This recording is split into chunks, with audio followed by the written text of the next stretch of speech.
ingat tidak kalau misalnya ibu bilang seni tari, kalian jawabnya apa? Badu bampak. Coba tangannya gimana? Masih ingat tidak? Badu bampak, badu bampak. Hea, siap ya? Siap? Siap. Seni tari, badu bampak, badu bampak.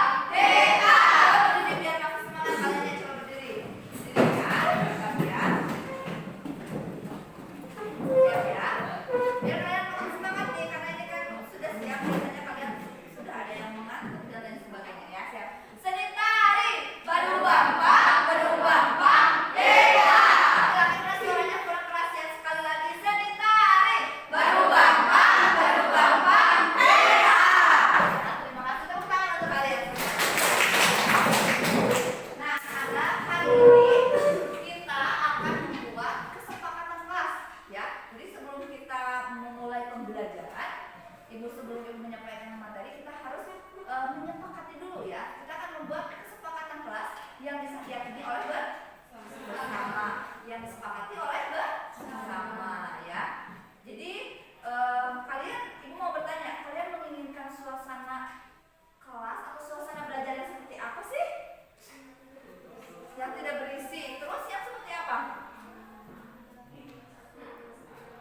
Yang tenang. Kemudian kalian suka gak kalau kelasnya rapi?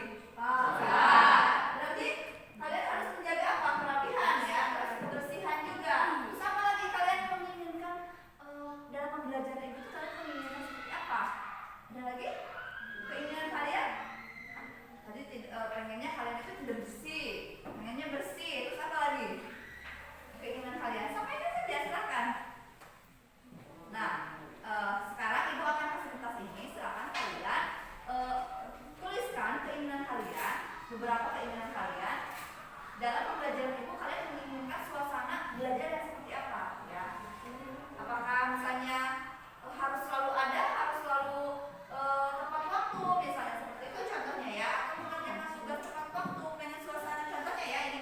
Misalnya kalian selalu menginginkan kelas yang bersih, silakan kalian tuliskan di sini ya.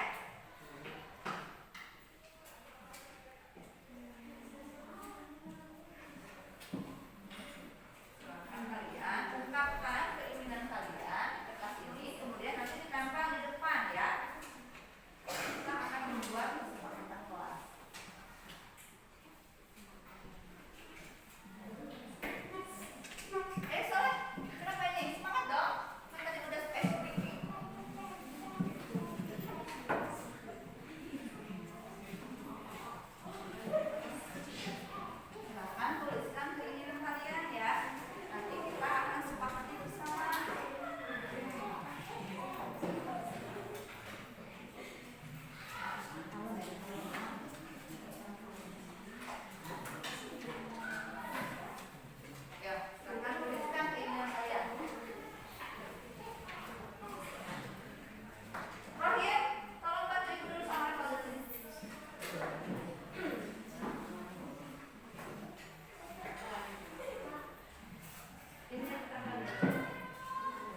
sedang berbicara atau teman kalian sedang berbicara, berarti kalian harus bisa mendengarkan, harus bisa menghargai. Berarti kalian tidak boleh berisik ya.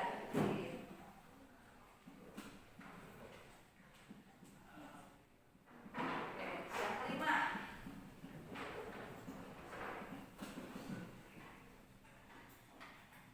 datang tepat. Tadi apa? Datang tepat waktu ya.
Bismillahirrahmanirrahim. Assalamualaikum warahmatullahi wabarakatuh. Waalaikumsalam warahmatullahi wabarakatuh. Alhamdulillahirabbil alamin wassalatu wassalamu ala asyrofil anbiya'i wal mursalin wa ala alihi washabbihi ajmain amma ba'du. Yang terhormat Ibu Kepala Sekolah, yang saya hormati dan saya sayangi Bapak Ibu Guru beserta staf SMPN Negeri 6 Surabaya. Pertama-tama, marilah kita panjatkan puji dan syukur kehadirat Allah Subhanahu wa Ta'ala, yang mana atas berkat rahmat dan limpahan karunia-Nya kita semua bisa berkumpul hari ini pada hari Jumat tanggal 31 Mei tahun 2024. Shalawat beserta salam semoga tercurahkan kepada junjungan kita, yakni Habibana wa Nabiyana Muhammad sallallahu alaihi wasallam, kepada keluarganya, kepada sahabatnya, tabi'in-tabi'atnya, dan mudah-mudahan sampai kepada kita selaku umatnya hingga akhir zaman. Amin.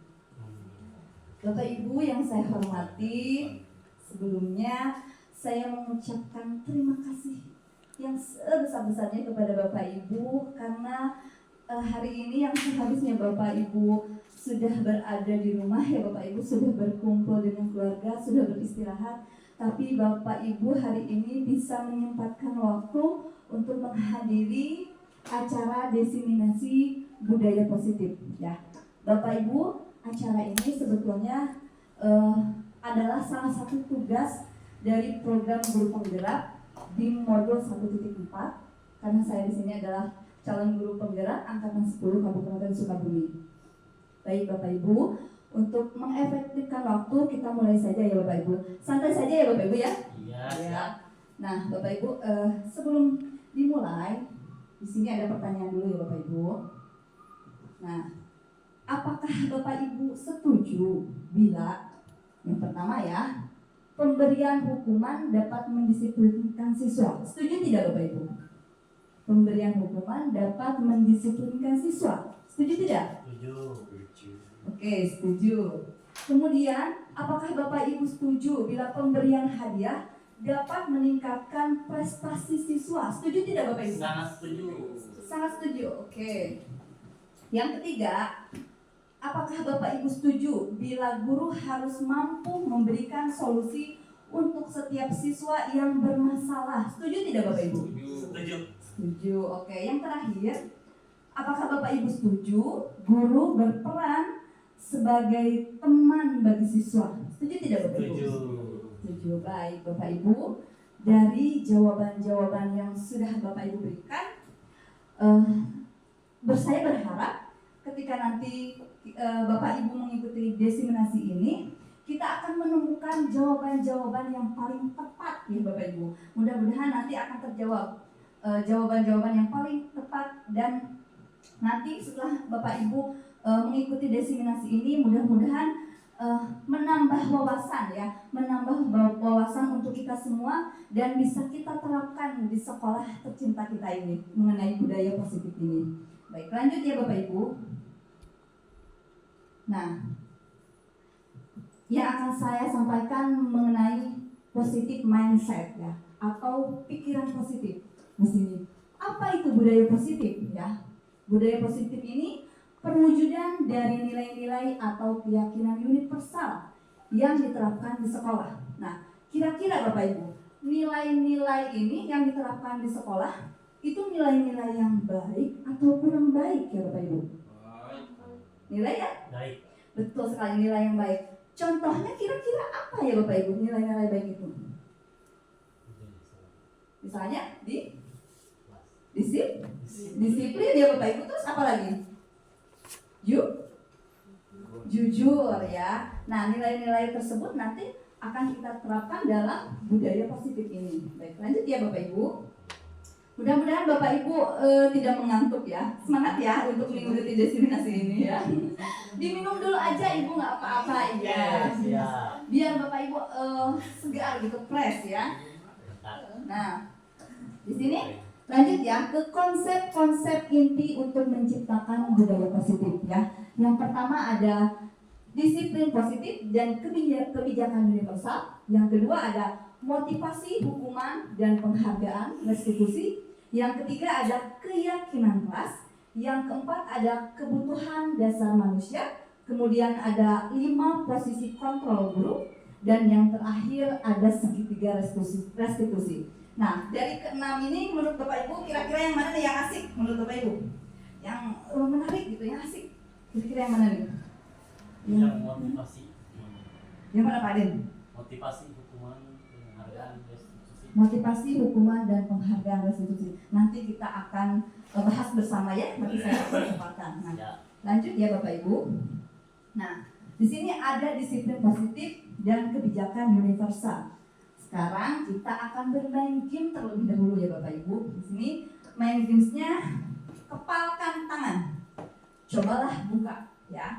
Berdua coba. Misalnya Pak Aden dengan Bu Purwanti, Ibu Yuris dengan Pak Andri, Bu Siti dengan Pak Agus, dan Pak Dedi dengan Bu Sipa.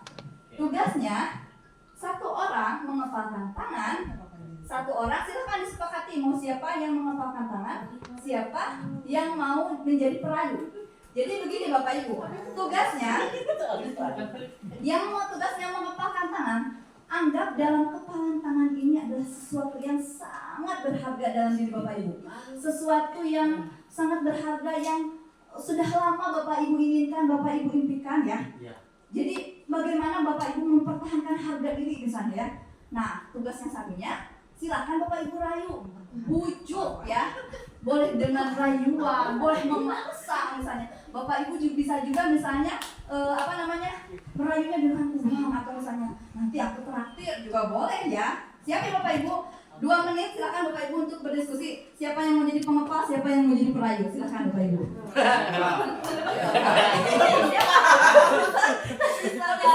Gak bisa merayu. Laki-laki itu yang Laki-laki yang menjadi perayu silakan. Ayo rayu. Terus Ibu ada yang jadi perayu Pak Andri.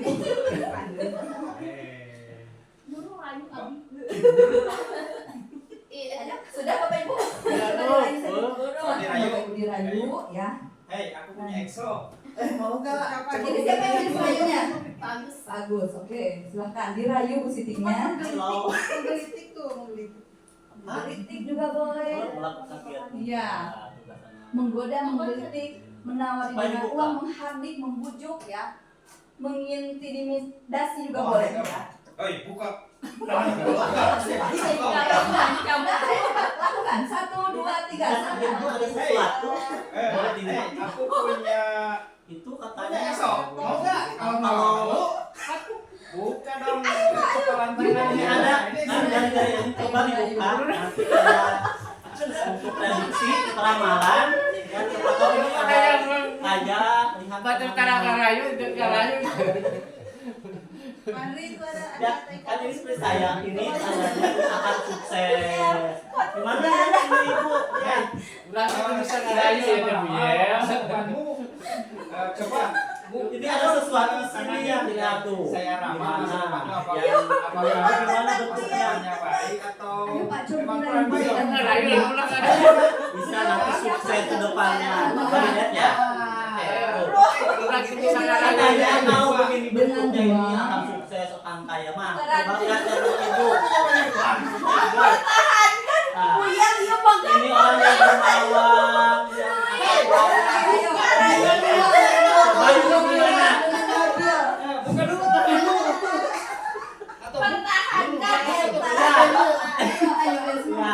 lihat nanti coba tuh ibu akan jadi presiden Indonesia yang 30 Kalau begitu, baik saya ancam.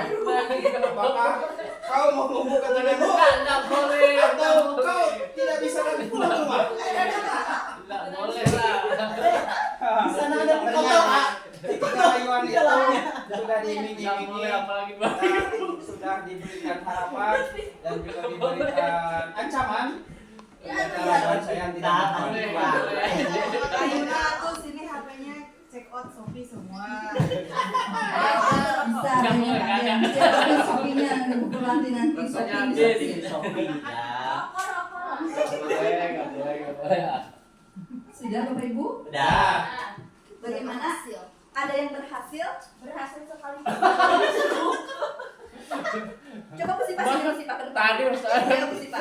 Tadi Bu Sipa dengan Pak Didi, ayo ke depan. Ayo sini. Pasangan Pasangan.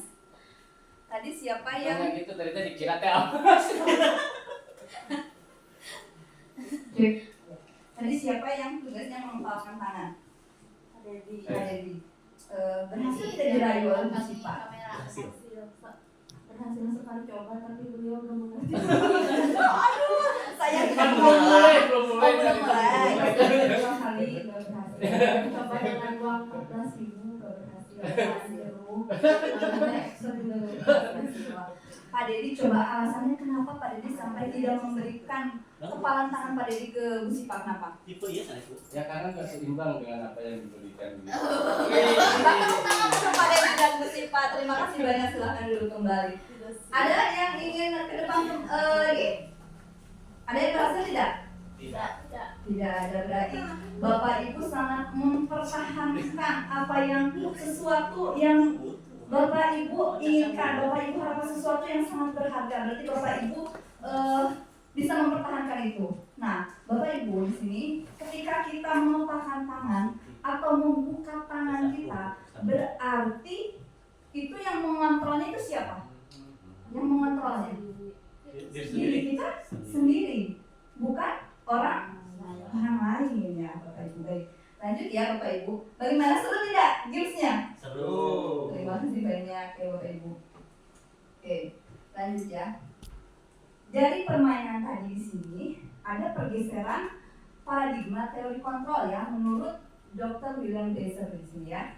Yang pertama, ilusi guru mengontrol murid. Bahwasanya selama ini kita itu beranggapan bahwa yang mengontrol murid itu adalah diri kita, padahal bukan ya Bapak Ibu. Yang mengontrol murid itu adalah diri mereka sendiri. Misalnya kita menugaskan peserta didik untuk mengerjakan tugas. Mau peserta didik mengerjakan atau tidak, yang mengontrolnya adalah diri mereka ya, seperti itu. Yang kedua, ilusi bahwa kritik dan membuat orang merasa bersalah dapat menguatkan karakter. Setuju tidak Bapak Ibu? Ketika Bapak Ibu mengkritik anak-anak, akan menguatkan karakter anak-anak tersebut tidak? Tidak, iya. Kemudian ilusi bahwa semua penguatan positif efektif dapat bermanfaat. Contohnya ketika Bapak Ibu memberikan reward kepada anak, akan bermanfaat tidak? Tidak. Iya. Kemudian yang terakhir, ilusi bahwa orang dewasa memiliki hak untuk memaksa ya. Pernah tidak Bapak Ibu kepikiran, saya itu sudah dewasa, saya harus memaksa, misalnya anak didik ini harus seperti ini, harus mengerjakan tugas, harus bisa ini, bisa membaca puisi. Pernah tidak Bapak Ibu berpikiran seperti itu? Bu Guru bagaimana? Pernah tidak berpikiran seperti itu? Ilusi bahwa orang dewasa itu memiliki hak untuk memaksa. Jangan ya Bapak Ibu seperti itu. Lanjut ya Bapak Ibu.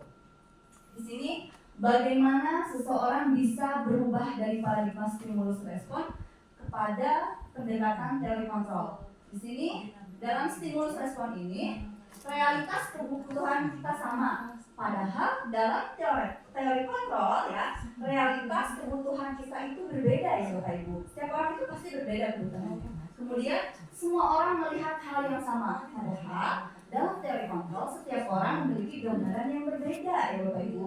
Kemudian kita mencoba mengubah orang agar berpandangan sama dengan kita. Padahal dalam teori kontrol itu kita berusaha memahami pandangan orang lain tentang dunia. Kemudian ya Bapak Ibu, perilaku buruk dilihat sebagai sesuatu kesalahan. Semua perilaku memiliki tujuan ya Bapak Ibu. Kemudian orang lain bisa mengontrol saya. Bisa mengontrol saya tidak orang lain? Tidak ya. Hanya Anda yang bisa mengontrol diri Anda. Jadi hanya kita yang bisa mengontrol diri kita. Kemudian saya bisa mengontrol orang lain. Bisa tidak? Tidak kan ya Bapak Ibu ya? Anda tidak bisa mengontrol orang lain. Kemudian pemaksaan ada pada saat pemaksaan ada pada saat bujukan gagal. Dalam teori kontrol, kolaborasi dan konsensus menciptakan pilihan-pilihan baru. Kemudian yang terakhir, model berpikir menang kalah. Dalam teori kontrol ini, model berpikir menang-menang. Bapak Ibu, lanjut ya Bapak Ibu. disiplin positif ini merupakan salah satu cara penerapan disiplin yang bertujuan untuk menumbuhkan kesadaran serta memberdayakan anak untuk melakukan sesuatu tanpa adanya sogokan, ancaman maupun hukuman. Ya Bapak Ibu, jadi ketika anak itu harus mengerjakan tugas, tidak ada ancaman dari kita. Bagaimana caranya anak itu melakukan hal tersebut tanpa ancaman, tanpa hukuman, tanpa sogokan juga ya Bapak Ibu. Lanjut ya. Nah, di sini ada nilai-nilai kebijakan universal ya. Nilai-nilai kebijakan yang tadi kita sebutkan, tadi kan ada disiplin, jujur ya, tertuju pada profil pelajar Pancasila ya. Masih ingat Bapak Ibu 6 dimensi profil pelajar Pancasila?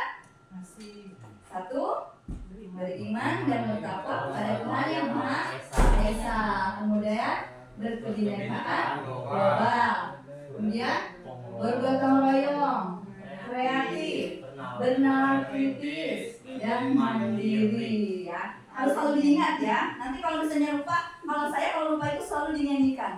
Belajar Pancasila, beriman dan bertakwa pada Tuhan yang Esa dan berakhlak mulia, berkebinekaan global, bergotong royong mandiri, kreatif dan bernalar kritis. Nah itu kalau saya lupa, saya selalu dinyanyikan ya Bapak Ibu tentang dimensi profil pelajar Pancasila ini. Nyanyikan saja Pak nanti kalau lupa ya. Ya.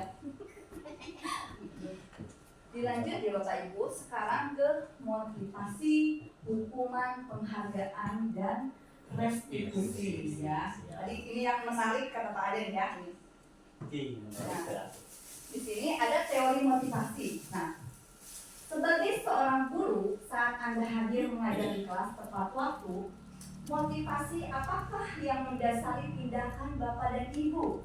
Yang pertama, kira-kira apa karena Bapak Ibu takut misalnya? Takut ditegur oleh atasan? Atau misalnya yang kedua ingin mendapatkan pujian dan penghargaan dari atasan? Atau yang ketiga misalnya ingin menjadi orang yang menghargai waktu, menghargai diri sendiri sebagai teladan bagi murid-murid? Yang mana coba Bapak Ibu? Tiga ya. Tapi Bapak Ibu pernah tidak ketika Bapak Ibu melakukan sesuatu itu karena ingin dipuji, ingin dapat reward, dapat pujian, dapat penghargaan? Pernah tidak Bapak Ibu mengalami itu? Tidak, Masya Allah. Harus ya. Jangan marah-marah tuh. Pernah ke Pak Den? Yuk saya mau ini misalnya jadi pembina upacara biar dapat pujian misalnya dari ibu kepala misalnya. Nah lanjut ya Bapak Ibu. 3 motivasi perilaku manusia di sini untuk menghindari ketidaknyamanan atau hukuman, kemudian untuk mendapatkan imbalan atau penghargaan dari orang lain, dan yang ketiga untuk menjadi orang yang mereka inginkan dan menghargai diri sendiri dengan nilai-nilai yang mereka percaya. Nah di sini tujuannya itu dari disiplin positif ini adalah bagaimana kita menanamkan motivasi yang ketiga ya pada murid-murid kita, yaitu untuk menjadi orang yang mereka inginkan dan menghargai diri sendiri dengan nilai-nilai yang mereka percaya ya. Baik, lanjut ya Bapak Ibu. Nah di sini terlihat tidak Bapak Ibu? Terlalu kecil ya Bapak Ibu. Di sini ada ada hukuman, konsekuensi dan restitusi. Nah Bapak Ibu, menurut Bapak Ibu, hukuman dan konsekuensi itu ada perbedaan tidak? Coba menurut Bapak Ibu, ada perbedaan tidak antara hukuman dan konsekuensi? Bisa Bapak Ibu baca sedikit-sedikit ya. Misalnya yang atas saja. Sesuatu yang menyakitkan bisa terjadi kalau hukuman itu ya Bapak Ibu. Dan konsekuensi itu sesuatu harus terjadi. Restitusi itu merupakan pilihan. Coba menurut Bapak Ibu, ada perbedaan tidak antara hukuman dan konsekuensi? Ada apa coba Musibah? Menurut Musibah saja. Hukuman dan konsekuensi. Kalau konsekuensi itu sesuatu yang udah kita ketahui gitu, bahwa ketika kita tidak melakukan itu kita akan mendapatkan suatu konsekuensi. Kalau hukuman itu kita melakukan tapi kita tidak tahu kalau nanti kita akan menerima hukuman. Kalau itu Iya, luar biasa, tepuk tangan untuk Syifa. Terima kasih banyak jawabannya Bu Syifa, betul ya. Biasanya hukuman itu terjadi spontan, biasa tiba-tiba misalnya. Ada anak misalnya datang terlambat. Heh, kenapa kamu terlambat? Cepat lari misalnya. Itu termasuk hukuman. Tetapi kalau konsekuensi itu biasanya dibuat dulu peraturannya. Bila kamu tidak mengerjakan tugas, maka konsekuensinya kamu harus mencatat misalnya ya, mencatat 2 halaman misalnya atau 2 buku misalnya seperti itu ya. Itu konsekuensi ya. Lanjut ya Bapak Ibu. Nah, di sini ada hukuman itu bersifat tidak terencana atau tiba-tiba ya. Kemudian bersifat satu arah karena yang membuatnya hanya guru ya. Dari guru dan murid hanya menerima. Terus tanpa kesepakatan kalau hukuman itu. Kemudian berupa fisik maupun psikis ya. Kalau fisik berarti anak-anak diinstruksikan untuk lari atau push up. Kalau psikis itu misalnya kita membentak, kamu itu misalnya terlambat terus gimana sih, kamu tuh punya pikiran tidak, misalnya itu ya salah satu hukuman psikis ya, seperti itu kata-kata kasar misalnya ya. Kemudian di sini ada konsekuensi. Konsekuensi ini bersifat terencana atau disepakati terlebih dahulu seperti yang saya tadi jelaskan ya Bapak Ibu. Kemudian umumnya dibuat oleh guru atau sekolah dan murid menerima jika murid tersebut melanggarnya seperti itu. Dan yang terakhir restitusi. Jadi restitusi adalah proses menciptakan kondisi bagi murid untuk memperbaiki kesalahan mereka sehingga mereka bisa kembali pada kelompok mereka dengan karakter yang lebih kuat. Ini menurut Pearson tahun 2024. Atau restitusi ini Bapak Ibu, kita melakukan pendekatan kepada murid yang memiliki permasalahan ya. Kemudian kita bersama murid itu bersama-sama mencarikan solusi yang terbaik. Dan kita sebagai guru hanya mengarahkan saja bagaimana murid tersebut mencari solusi dari permasalahan itu sendiri. Itu yang dinamakan dengan restitusi, Bapak Ibu. Bagaimana, masih semangat Bapak Ibu? Semangat. Semangat kok gitu? Semangat Bapak Ibu? Semangat. Coba minum dulu, takutnya Bapak Ibu ngantuk ya. Iya. Silakan diminum dulu teh exonya. Disponsori oleh Ya, disponsori oleh itu. monggo. Nah, di sini nih Bapak Ibu, ada ini hukuman atau konsekuensi yang kira-kira. Nah, nomor 1 nih, mencatat 100 kali di dalam buku kalimat saya tidak akan terlambat lagi karena terlambat ke sekolah. Ini merupakan hukuman atau konsekuensi kira-kira Bapak Ibu. Hukuman. Ayo, hukuman atau konsekuensi Bapak Ibu. Mencatat 100 kali di dalam buku kalimat saya tidak akan terlambat lagi karena terlambat ke sekolah. Hukuman atau konsekuensi? Hukuman. Ini termasuk konsekuensi ya Bapak Ibu. Nah, lari mengelilingi lapangan basket 2 kali karena terlambat hadir ke sekolah. Ini hukuman, betul. Kemudian membersihkan coretan yang dibuatnya di meja tulis. Ini termasuk hukuman atau konsekuensi? Konsekuensi, betul sekali Bu Siti, terima kasih. Kemudian murid diminta untuk push up 15 kali karena tidak menggunakan masker ke sekolah. Kira-kira ini apa Bapak Ibu? Hukuman ya. Kemudian menggantikan kertas tugas teman yang telah dicoret-coret. Ini termasuk hukuman atas konsekuensi? Ya, konsekuensi. Dan yang terakhir, berjemur di lapangan basket pukul 12 siang karena mengobrol dengan teman. Ini kira-kira hukuman atau konsekuensi? Hukuman. Bapak Ibu pernah menghukum anak-anak? Pernah tidak? Pernah. Sama, saya juga pernah, Pak. Tenang saja, saya juga pernah mengalami itu. Tapi ketika nanti kita setelah mengikuti diseminasi ini, mudah-mudahan kita mendapatkan jawaban yang lebih tepat ya Bapak Ibu. Nah, di sini penghargaan. Bapak Ibu sering memberikan penghargaan pada anak-anak di kelas? Jarang, pernah tapi ya. Tapi perlu Bapak Ibu ketahui, penghargaan ini anak-anak bisa dihukum oleh penghargaan. Kenapa? Dalam penghargaan ini ada pengaruh jangka pendek dan jangka panjangnya. Kemudian penghargaan itu sebetulnya tidak efektif ya Bapak Ibu.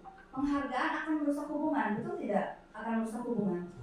Misalkan ya Bapak Ibu, anak tersebut kita beri reward, pasti yang lain misalnya ada yang iri atau bagaimana, jadi misalnya dia itu jadi cuek ke temannya seperti itu kan salah satunya merusak hubungan ya Bapak Ibu. Kemudian penghargaan menurunkan kualitas, penghargaan mematikan kreativitas, karena di sini bisa saja misalnya karena ketika anak itu sering diberi penghargaan, mereka selalu memberikan yang terbaik, selalu mengerjakan tugas misalnya. Tetapi ketika anak tersebut tidak diberikan penghargaan, sudah mereka tidak mau berkreativitas lagi seperti itu. Kemudian penghargaan menghukum, karena misalnya kalau juara 1 sampai 3 diberikan penghargaan, tetapi juara dari 4 ke sana misalnya tidak ada, mereka pasti akan merasa bersalah, mereka akan merasa oh saya tidak diberikan misalnya, karena misalnya pasti ada pikiran-pikiran yang tidak baik terhadap anak-anak yang lain. Misalnya saja sebetulnya kan pemberian ranking dulu sebetulnya sekarang tuh tidak diperbolehkan ya Bapak Ibu, karena ya takutnya itu ada hubungan yang rusak di antara pertemanan mereka. Jadi sini penghargaan maupun hukuman adalah cara-cara mengatur perilaku seseorang yang menghancurkan potensi untuk pembelajaran yang sesungguhnya. Menurut Kohn, secara ideal tindakan belajar itu sendiri adalah penghargaan yang sesungguhnya. Lanjut ya Bapak Ibu. Nah, yang selanjutnya itu ada keyakinan kelas. Mengapa keyakinan kelas bukan peraturan kelas? Mungkin di sini Bapak Ibu sudah ada yang membuat keyakinan kelas? Sudah ada Bapak Ibu? Sudah. Kenapa ya kira-kira Bapak Ibu harus keyakinan kelas bukan peraturan kelas namanya? Bapak Ibu? Iya, Bu Sipa silakan. Iya, nomor 1. Bu Sipa lagi. Ya, kalau keyakinan biasanya dibuat bersama-sama atas persetujuan bersama. Kalau peraturan biasanya dibuat oleh guru. Ya, tepuk tangan untuk Bu Sipa ya. Terima kasih banyak Bu Sipa jawabannya. Karena keyakinan itu dibuat bersama-sama dan disepakati bersama. Kalau peraturan biasanya yang membuatnya hanya guru saja, misalnya sekolah ya. Nah, lanjut ya Bapak Ibu. Nah, di sini ada pertanyaan lagi. Mengapa kita memiliki peraturan tentang penggunaan helm pada saat mengendarai kendaraan roda 2 atau motor? Kenapa? Apakah Bapak Ibu takut dengan peraturan ditilang polisi misalnya? Atau misalnya Bapak Ibu meyakini kalau misalnya dengan menggunakan helm, Bapak Ibu akan selamat, tidak masuk angin misalnya? Apa coba alasan Bapak Ibu menggunakan helm? Supaya tidak masuk angin, tidak panas. Keselamatan. Jadi memakai atau tidak berarti yang mengontrolnya siapa? Diri kita. Kemudian mengapa kita memiliki peraturan tentang penggunaan masker dan mencuci tangan setiap saat? Nah, kenapa? Apa Bapak Ibu takut misalnya peraturan? Atau misalnya Bapak Ibu meyakini bahwa kalau misalnya tidak menggunakan masker nanti saya akan kena virus misalnya? Bapak Ibu meyakini tidak? Meyakini. Baik, terima kasih. Lanjut ya Bapak Ibu. Nah, di sini prosedur pembentukan keyakinan sekolah atau keyakinan kelas ya. Mungkin di sini tadi Bu Sipa yang sudah menerapkan ya Bu Sipa ya, menerapkan keyakinan kelas. Di sini ada prosedurnya. Yang pertama, mempersilahkan warga sekolah atau murid-murid ya untuk bercurah pendapat. Jadi ditanyakan dulu oleh kita keinginannya, impiannya itu suasana kelas misalnya yang seperti apa ya. Nanti jadi jawaban-jawaban mereka itu bisa misalnya Bapak Ibu menggunakan kertas sticky note, kemudian ditempel, misalnya ditempel-tempel pakai karton ya Bapak Ibu. Jadi pendapat anak-anak itu ditulis kemudian ditempel. Selanjutnya mencatat semua masukan-masukan para muridnya atau warga sekolah di papan tulis atau kertas ya yang barusan saya sebutkan. Kemudian yang ketiga, susunlah keyakinan kelas sesuai prosedur pembentukan keyakinan sekolah kelas ya. Jadi disusun itu misalnya yang ini menginginkan suasana yang bersih misalnya, kelas yang bersih. Yang ini misalnya ingin menghargai misalnya, nanti sama Bapak Ibu dikumpulkan ya. Setelah itu misalnya gantilah kalimat-kalimat dalam bentuk positif ya dari negatif. Salah satu contohnya misalnya kalimat negatifnya itu tidak boleh datang terlambat. Nah, kita bisa mengubah menjadi kalimat positif, datang tepat waktu. Atau misalnya kita anak-anak membuat jangan buang sampah sembarangan. buang sampah pada tempatnya, seperti itu. Kemudian tinjau kembali daftar curah pendapat yang sudah dicatat. Ya, yang kelima, tinjau ulang keyakinan kelas secara bersama-sama. Dan keenam, setelah keyakinan kelas selesai dibuat, maka semua warga kelas dipersilahkan untuk meninjau ulang dan menyetujuinya dengan menandatangani ya keyakinan kelas tersebut. Jadi semua peserta didik harus menandatangani ya Bapak Ibu. Dan yang terakhir, keyakinan kelas selanjutnya bisa diletakkan di dinding kelas di tempat yang mudah dilihat oleh semua warga kelas ya Bapak Ibu. Ini adalah prosedur pembentukan keyakinan kelas. Bagi Bapak Ibu yang belum membuat keyakinan kelas, ini tahapan-tahapannya seperti itu. Nah, kemudian selanjutnya ada kebutuhan dasar manusia ya Bapak Ibu. Nah, di sini ada 5 kebutuhan dasar manusia ya. Yang pertama itu ada kebutuhan bertahan hidup, kemudian kasih sayang dan rasa diterima, kebebasan, kesenangan, dan penguasaan. Seluruh tindakan manusia memiliki tujuan tertentu. Semua yang kita lakukan adalah usaha terbaik kita untuk mendapatkan apa yang kita inginkan. Ketika kita mendapatkan apa yang kita inginkan, sebetulnya saat itu kita sedang memenuhi satu atau lebih dari satu kebutuhan dasar kita. Ya, betul tidak Bapak Ibu? Kalau kita itu kebutuhan dasar manusia itu ini bertahan hidup. Misalnya ada 5, makanan, pakaian ya Bapak Ibu itu. Nah, lanjut ya. Ini ada sebuah kasus pertanyaannya begini Bapak Ibu. Ibu Ambar, guru wali kelas 2A di SD Pelipah Hati, sedang bingung menghadapi ulah salah satu murid di kelasnya, Doni namanya ya Bapak Ibu. Beberapa anak di kelas 2A telah datang padanya dan mengeluhkan Doni yang seringkali meminta bekal makan siang mereka dengan paksa. Jika Anda menghadapi situasi seperti Ibu Ambar, apa yang Anda lakukan? Apa yang akan Bapak Ibu lakukan kira-kira? Kalau Bapak Ibu ada di posisi Ibu Ambar, di sini ada teman-teman Doni selalu mengeluhkan karena makanannya selalu diambil secara paksa. Kira-kira apa yang akan Ibu lakukan ketika Ibu ada di posisi Ibu Ambar?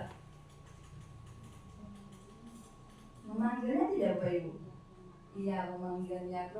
Terus menurut Bapak Ibu kira-kira alasan apa ya Doni melakukan itu? Nah, di sini misalnya ada beberapa jawaban ya Bapak Ibu ya. Nah, sini ada 5 jawaban. Apabila jawaban Doni ketika ditanya oleh Ibu Ambar adalah karena ia lapar dan orang tuanya tidak membawakannya bekal makan siang, maka kebutuhan dasar yang sedang berusaha Doni penuhi adalah kebutuhan apa Bapak Ibu kira-kira? Tadi ada 5. Kebutuhan bertahan hidup, kemudian apa lagi? Kesenangan, kebebasan, kasih sayang, dan penguasaan. Nah, kira-kira apa yang Bapak Ibu nomor 1? Bertahan hidup ya, karena dia membutuhkan makanan itu karena tidak dididik sama orang tuanya ya. Kemudian apabila Doni menjawab bahwa alasannya mengambil bekal temannya karena dia merasa senang, temannya jadi perhatian ke dia ketika temannya melaporkan tindakannya itu pada gurunya, dan gurunya memberitahu orang tuanya sehingga orang tuanya jadi memperhatikan dia. Maka kebutuhan dasar apa yang sedang Doni butuhkan Pak Ibu? Apa? Kasih sayang ya Bapak Ibu, betul. Yang ketiga, apabila jawaban Doni adalah dia merasa hebat karena temannya jadi takut dengan dia dan menuruti keinginannya, maka sebetulnya Doni sedang berusaha memenuhi kebutuhan dasarnya akan apa ya Bapak Ibu? Ayo apa kira-kira? Kekuasaan ya, kekuatan yang bisa. Nah, yang keempat, merasa bosan dengan bekal makanan yang dibawakan ibunya dari rumah karena ibunya selalu membawakan bekal yang sama. Oleh karena itu dia ingin mencoba makanan teman-temannya yang beraneka ragam. Maka Doni sedang berusaha memenuhi kebutuhan apanya Bapak Ibu? Kira-kira? Bosan. Kesenangan atau kebebasan Bapak Ibu? Coba, nah ini ya Bapak Ibu ya. Ada kebebasan, ada kesenangan. Coba lihat nomor terakhir. Yang melakukannya karena iseng saja dan ia menikmati ekspresi wajah teman-temannya yang kesal karena diambil makanannya dan menurut dia ekspresi teman-temannya itu lucu. Maka Senang. berarti Joni Senang. sedang berusaha menyebutkan apa ya yang terakhir? Kesenangan. Kesenangan berarti yang ini yang keempat Kebebasan. kebebasan ya. Lanjut ya Bapak Ibu. Nah di sini ada 5 posisi kontrol guru ya. Nah di sini sebagai penghukum, pembuat rasa bersalah, kemudian teman, pemantau, dan manajer. Coba Bapak Ibu, di antara 5 posisi kontrol ini, menurut Bapak Ibu, mana yang paling efektif atau yang pernah Bapak Ibu, yang Bapak Ibu yakini, yang mana ya? Silakan Bapak Ibu tuliskan jawaban Ibu di Bapak Ibu di kertas ini, tidak perlu dikumpulkan, cukup ditulis saja dan disimpan. Ya. Kenapa itu warna kuning ada dua? Apa? Kayak biru. Pengen aja. Nggak ada warna pinknya Pak De. Boleh diisi Pak ya. Silahkan Bapak Ibu. Bapak Ibu jawab yang paling efektif menurut Bapak Ibu posisi kontrol yang mana ya? Penghukum, pembuat rasa bersalah, teman, pemantau atau Boleh lebih dari manajer? satu atau satu aja. Boleh emang enggak? Lebih dari satu. 1, 2, 3 atau kelimanya juga silahkan ya Bapak Ibu. Karena sebetulnya saya juga pernah ada di posisi ini semua Bapak Ibu. Tapi yang paling efektif menurut Bapak Ibu yang mana seperti itu ya. Silahkan ditulis. Jawabannya tidak usah dikumpulkan, disimpan saja ya. Nanti kita lihat jawabannya Bapak Ibu. Siapa tahu nanti setelah ke materi berikutnya Bapak Ibu ingin merubah jawabannya. Sudah Bapak Ibu?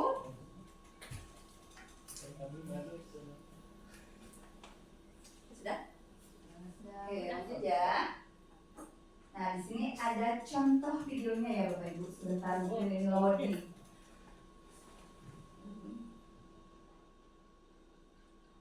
Di sini ada contoh 5 posisi kontrol dulu ya Bapak Ibu. Mungkin nanti setelah menonton ini, mengapresiasi video ini, Bapak Ibu ingin merubah jawabannya atau tidak ya Bapak Ibu? Atau sudah sesuai? Bagi produsen. Maaf.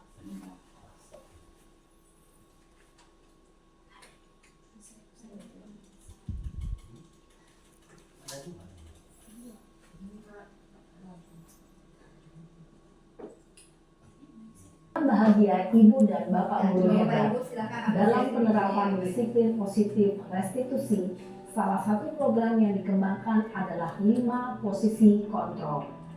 5 posisi kontrol dalam restitusi adalah proses perjalanan seorang pendidik agar dapat mengenali dirinya. Pada video kali ini, kita akan membahas tentang 5 posisi kontrol yang dikembangkan oleh Diane Gossen dan contoh penerapannya.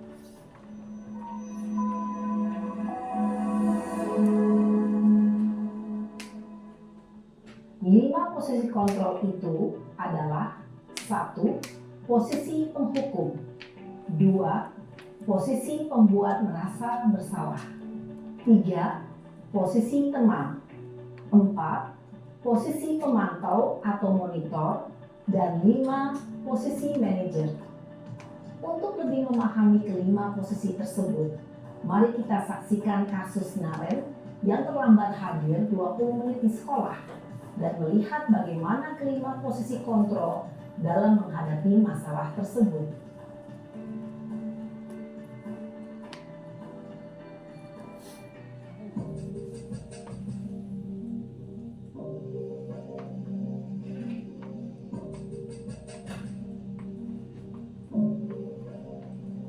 Naren! Sini kamu! Selamat pagi Bu.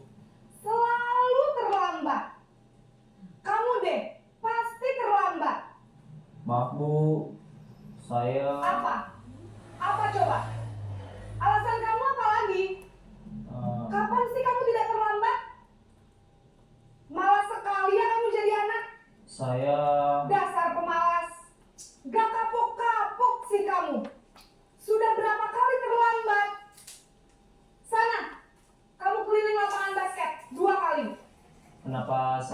harus ke lapangan basket, Bu. Kenapa? Kamu melawan ibu? Berani-beraninya jawab. Sudah terlambat, masih berani jawab pula. Sekarang, keliling lapangan basket 5 kali sekalian. Biar kapok. Cepat. Pergi sana ke lapangan basket. Posisi penghukum biasanya berbicara dengan nada tinggi, menghardik, menunjuk-nunjuk, menyakiti, dan menyindir. Hukuman bisa berupa fisik maupun psikis. Ibu dan bapak guru hebat. Dampak yang terjadi pada murid ketika guru berada pada posisi penghukum adalah murid cenderung akan memberontak, bahkan menyimpan dendam.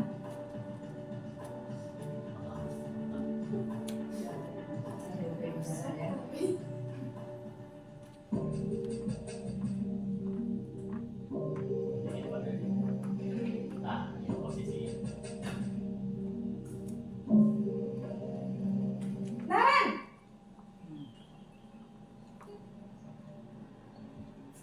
Selamat pagi, Bu. Naren, kamu kenapa terlambat lagi, nak? Ya Tuhan, Naren, kamu senang ya bikin ibu susah ya? Kalau kamu terlambat lagi, nanti ibu yang ditegur bapak kepala sekolah, nak. Disangka ibu tidak bisa membina kamu. Duh, gimana ini? Maaf, Bu. Duh, Gusti Naren, kamu suka ya kalau ibu ditegur bapak kepala sekolah? Iya dong. Terus, sekarang ibu harus tulis apa ini di buku absen? Ini kamu sudah sering terlambat loh. Ibu harus apa coba? Maaf, Bu. Maaf sekali. Ya sudah, lain kali jangan bikin ibu susah lagi ya, nak ya. Bisa pakai. Ibu tidak akan kuat lagi kalau kamu begini terus. Bisa jantungan kalau ibu ditegur bapak kepala sekolah. Sana cepat ke kelas. Maaf ya, Bu.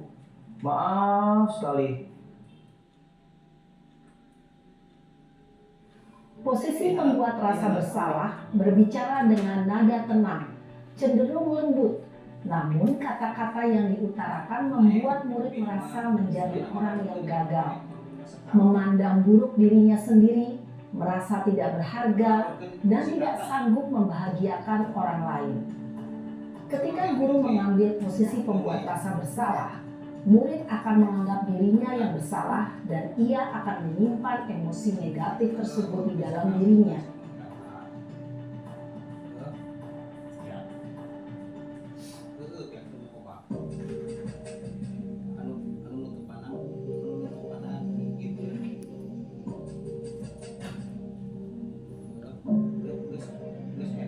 Naren!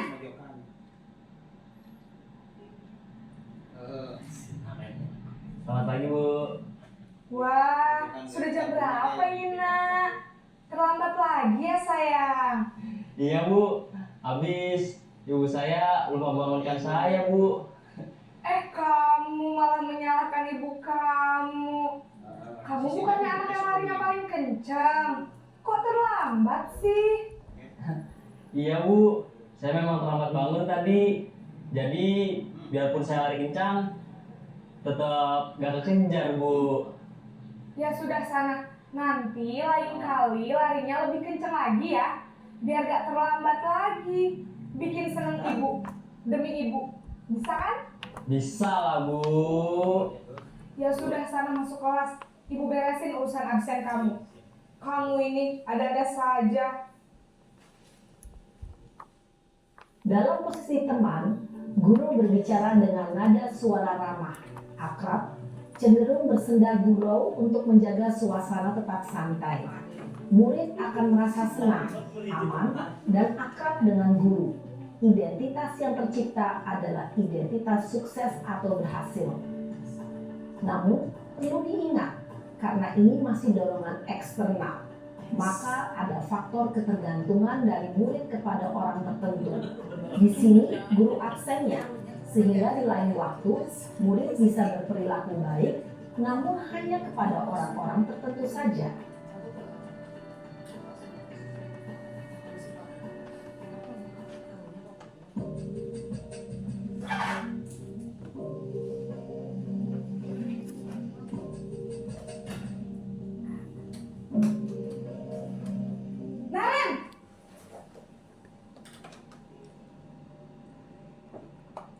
pagi Bu. Naren, apa peraturan sekolah kita tentang jam berapa kita harus masuk sekolah, nak? Kita harus di sekolah jam 7 Bu. Iya, betul. Sekarang sudah jam 7.20. Naren sudah tahu konsekuensinya jika terlambat hadir. Paham Bu. Saya harus tinggal kelas pas jam istirahat selama 20 menit. Iya, benar. Konsekuensinya demikian. Jadi nanti jam 9.30 pas istirahat, kamu harus tinggal di kelas, kerjakan tugas tambahan untuk ketertinggalan kamu, ya? Baik Bu. Posisi pemantau mengandalkan penghitungan atau data untuk mengontrol murid. Guru mengarahkan murid berdasarkan peraturan dan konsekuensi. Seorang pemantau menunjukkan bahasa tubuh dan ekspresi wajah yang datar dan cenderung formal.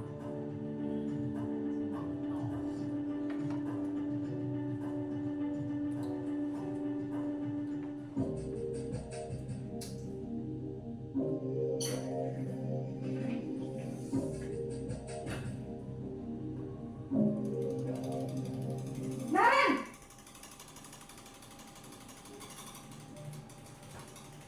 Selamat pagi Bu. Selamat pagi, Naren. Maaf Bu, saya terlambat. Iya, sekolah masuknya jam 7, sekarang sudah jam 7.20. Jadi sekarang bagaimana ini, Naren? Maaf Bu, saya lupa setel alarm saya semalam. Baiklah, menurut kamu, keyakinan sekolah yang mana yang perlu kamu tingkatkan? Menghargai diri sendiri dan orang lain mungkin ya Bu. Setuju. Jadi, apakah Naren meyakini prinsip saling menghormati tersebut? Iya Bu, saya meyakininya. Apakah Naren bersedia memperbaiki masalah keterlambatan ini? Bersedia Bu. Bagaimana kamu akan perbaiki masalah keterlambatan ini? Saya akan coba untuk tidak lupa menyetel alarm saya Bu. Baik, kalau Naren lupa menyetel alarm di rumah, ada orang yang kira-kira bisa bantu mengingatkan tidak? Ada Bu, kakak saya, Kak Ema. Ada lagi selain Kak Emma? Selain Kak Ema, ada ibu saya. Baik, jadi yang mengingatkan Naren adalah Kak Emma dan ibu kamu ya? Kira-kira akan mulai setel alarm kapan nih, Naren? Setelah pulang sekolah, akan segera saya lakukan. Baik, jadi Naren akan setel alarm untuk bangun besok pagi dan akan diingatkan oleh kakak dan ibunda Naren ya. Ada lagi yang mungkin perlu dilakukan, Naren? Agar tidak terlambat bangun lagi. Tidak ada Bu. Baik, Naren. Terima kasih untuk kerjasama kamu. Sekarang kamu perlu kembali ke kelas untuk belajar. Baik Bu, terima kasih.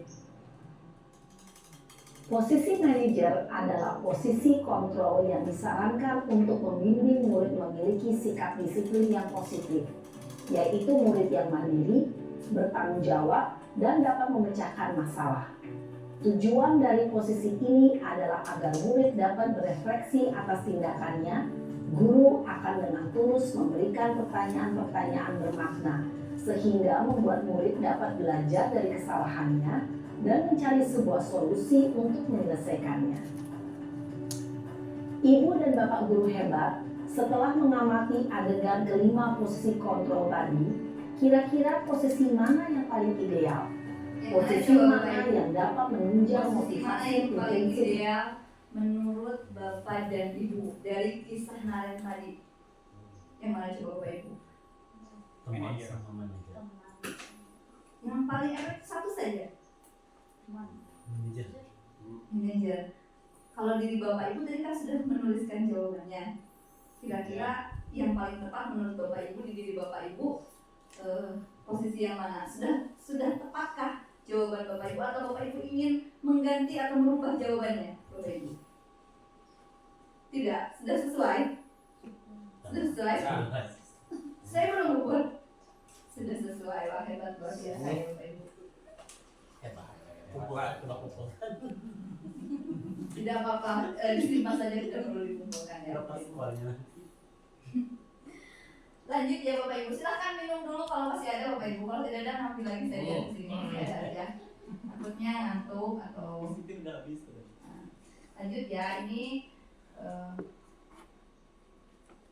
Nah, di sini posisi penghukum itu seorang penghukum bisa menggunakan hukuman fisik ya Bapak Ibu, seperti yang dilakukan tadi oleh Ibu yang di video tadi, atau verbal. Orang-orang yang menjalankan posisi penghukum senantiasa mengatakan bahwa sekolah memerlukan sistem atau alat yang dapat lebih menekankan murid-murid lebih dalam lagi. Guru-guru yang menerapkan posisi penghukum akan berkata, patuhi aturan saya, ya seperti itu. Atau awas kamu selalu saja salah, misalnya contohnya seperti itu. Selalu pasti yang terakhir selesai. Kamu pasti selalu yang terakhir selesai, misalnya seperti itu. Guru seperti ini senantiasa percaya hanya ada satu cara agar pembelajaran bisa berhasil, yaitu cara dia sebagai penghukum. Kemudian membuat merasa bersalah, seperti yang sudah disaksikan dalam video tadi ya Bapak Ibu. Ada contohnya. Pada posisi ini biasanya guru akan bersuara lebih lembut. Membuat rasa bersalah akan menggunakan keheningan yang membuat orang lain merasa tidak nyaman, bersalah atau rendah diri. Kata-kata yang keluar dengan lembut akan seperti, ibu sangat kecewa sekali dengan kamu. Gimana coba kalau orang tua kamu tahu kamu buat begini? Nah itu kata-katanya lembut tapi seperti memojokkan ya Bapak Ibu. Nah di posisi ini murid akan memiliki penilaian diri yang buruk tentang diri mereka. Murid akan merasa tidak berharga dan telah mengecewakan orang-orang yang disayanginya ya Bapak Ibu. Nah lanjut ya Bapak Ibu. Kemudian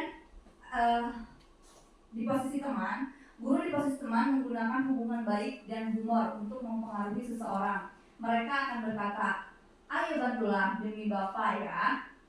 Ayo ingat tidak bantuan Bapak selama ini. Ya sudah, kali ini tidak apa-apa. Nanti Ibu bantu bereskan. Nah, hal negatif dari posisi teman adalah bila suatu saat guru tersebut tidak membantu, maka murid akan kecewa dan berkata, saya pikir ibu teman saya. Pasti mereka itu berpikiran seperti itu ya Bapak Ibu. Murid merasa dikecewakan dan tidak mau lagi berusaha. Hal lain yang mungkin timbul adalah murid hanya akan bertindak untuk guru tertentu dan tidak untuk guru lainnya. Murid akan tergantung pada guru tersebut. Ya. Kemudian di posisi pemantau berdasarkan pada peraturan dan konsekuensi ya. Dengan menggunakan sanksi atau konsekuensi, kita dapat memisahkan hubungan pribadi kita dengan murid sebagai seorang yang menjalankan posisi pemantau. Pertanyaan yang diajukan seorang pemantau misalnya, peraturannya apa? Apa yang telah kamu lakukan? Sanksi atau konsekuensinya apa? Itu di posisi pemantau ya. Dan yang terakhir, posisi pemantau sebagai manajer. Manajer adalah posisi di mana guru berbuat sesuatu bersama dengan murid, mempersilahkan murid mempertanggungjawabkan perilakunya, mendukung murid agar dapat menemukan solusi atas permasalahannya. Sendiri seorang manajer akan berkata seperti ini ya Bapak Ibu. Apa yang kita yakini? Kembali lagi ke keyakinan kelas yang telah dibuat dan disepakati bersama ya Bapak Ibu. Apakah kamu yakin? Apakah kamu yakininya? Kemudian jika kamu meyakininya, apakah kamu bersedia untuk memperbaikinya? Jika kamu memperbaiki ini, hal ini menunjukkan apa tentang dirimu? Kemudian apa rencana kamu untuk memperbaiki hal ini? Jadi bagaimana si posisi manajer itu si anak ini atau yang membuat masalah ini mereka bisa mencari solusi atas permasalahannya. Nah, Bapak Ibu, ini adalah materi terakhir yaitu tentang segitiga restitusi ya Bapak Ibu. Nah di sini langkah-langkah untuk melakukan segitiga restitusi itu ada 3 langkah ya Bapak Ibu. Yang pertama menstabilkan identitas, ya, kita stabilkan dulu identitasnya. Kemudian ada validasi, kita memvalidasi tindakan yang salah. Kemudian yang terakhir menanyakan keyakinan. Dalam menstabilkan identitas, silahkan Bapak Ibu bertanya atau misalnya setiap orang pasti pernah melakukan kesalahan, menyampaikan itu ya. Termasuk misalnya ibu itu sama pernah melakukan kesalahan. Terus kamu bukan satu-satunya yang pernah melakukan hal ini. Seperti itu ya Bapak Ibu, supaya anak itu lebih tenang ya. Kemudian validasi tindakan yang salah. Kamu tentu punya alasan mengapa melakukan itu. Coba misalnya ceritakan kepada ibu alasannya kenapa. Seperti itu ya. Adakah cara yang lebih efektif untuk mendapatkan apa yang kamu butuhkan? Itu salah satu pertanyaannya misalnya Bapak Ibu ya. Kemudian menanyakan keyakinan, tanyakan kembali keyakinan kelas yang pernah dibuat bersama. Misalnya keyakinan kelas apa yang telah kita sepakati. Kemudian yang tadi, kamu ingin menjadi orang yang seperti apa sih? Seperti itu. Itu tahapan ketika kita melakukan restitusi kepada peserta didik. Nah, Bapak Ibu, di sini ada video restitusi. Ini salah satu contohnya yang saya buat ya Bapak Ibu.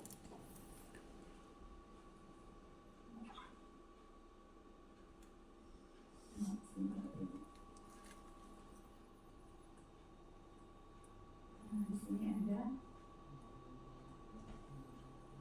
contoh penerapan segitiga restitusi ya Bapak Ibu.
Waalaikumsalam. Satu contoh penerapan segitiga restitusi Bapak Ibu. Eli,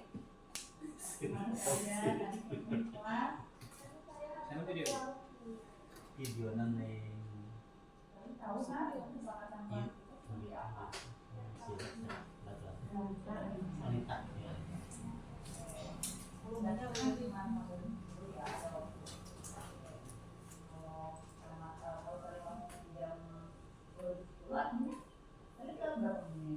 Distabilkan dulu identitasnya. Berarti sering merasa malu tidak? Merasa ada yang salah tidak dengan tindakan kita kali ini? Tapi perlu diingat ya saya, semua orang itu pasti pernah melakukan kesalahan, termasuk ibu juga sama melakukan kesalahan. Di sini dengan siapa yang benar dan siapa yang salah ya. Dan perlu diingat semua permasalahan itu pasti ada jalan-jalannya ya. Sekarang ibu mau tanya, jadi alasan kenapa bisa sampai telat? Tadi saya ngobrol sama saya orang tua. Jadi saya lupa tidak mendengar kabar masuk. Sekarang coba ingat lagi. Coba bayangkan kesepakatan kelas yang dulu kita buat yang kita sepakati bersama. Lihat kita itu seperti apa? Ya disiplin dan harus tetap melakukan itu. Masih ingat kan? Ya. Nah, saya dulu pernah bercerita ya kalau kita terlibat menjadi dokter, menjadi orang sukses kan? Ya. Nah, orang sukses itu dimulai dari disiplin, waktu, jujur, kemudian mandiri, bertanggung jawab. Jadi tidak instan ya, semuanya itu pasti ada prosesnya ya. Salah satunya itu dengan waktu ya. Ya Bu, saya akan berusaha jalan, disiplin, bertanggung jawab, dan lebih menghargai waktu. Baik, Seri, percaya sama kamu, pasti kamu bisa merubah diri menjadi lebih baik lagi, lebih disiplin, tanggung jawab dan senang menghargai waktu. Ya, sama-sama. Merasa pasti baik ya. Nah, Bapak Ibu, ini salah satu contoh. Tepuk tangan dulu Bapak Ibu ya. Ini salah satu contoh penerapan segitiga restitusi ya. Di sini posisinya kita sebagai manajer ya Bapak Ibu.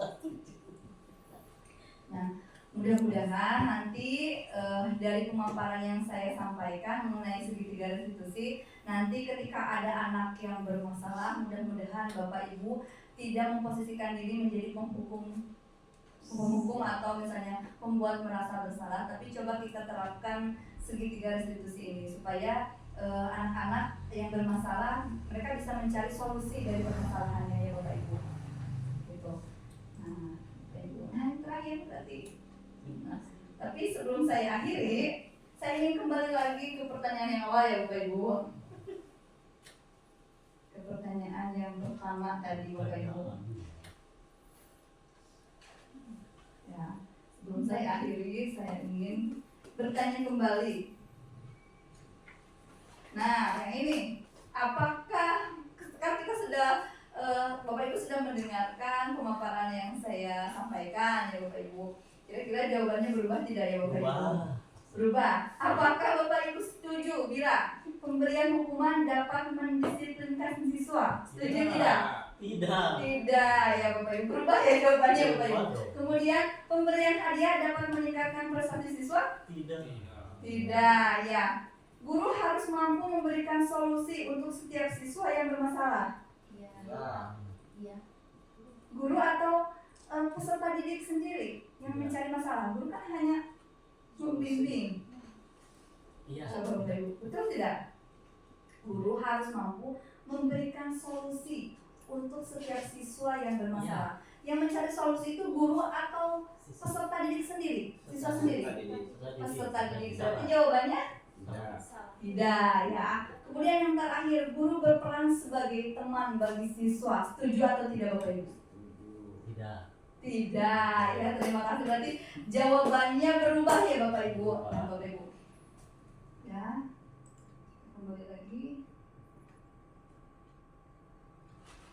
Sesi terakhir ini Bapak Ibu, saya ucapkan terima kasih yang sebesar-besarnya kepada Bapak Ibu guru yang sudah mau dan sharing ya, mendengarkan pemaparan saya mengenai disiplin positif ya Bapak Ibu. Terima kasih banyak Bapak Ibu. Mudah-mudahan apa yang saya sampaikan bisa menambah wawasan untuk Bapak Ibu dan bermanfaat tentunya. Mudah-mudahan kita bisa mengimplementasikan mengenai budaya positif ini di sekolah tercinta kita ini Bapak Ibu. Saya ucapkan akhir kalam, billahi taufiq wal hidayah. Wassalamualaikum warahmatullahi wabarakatuh. Waalaikumsalam.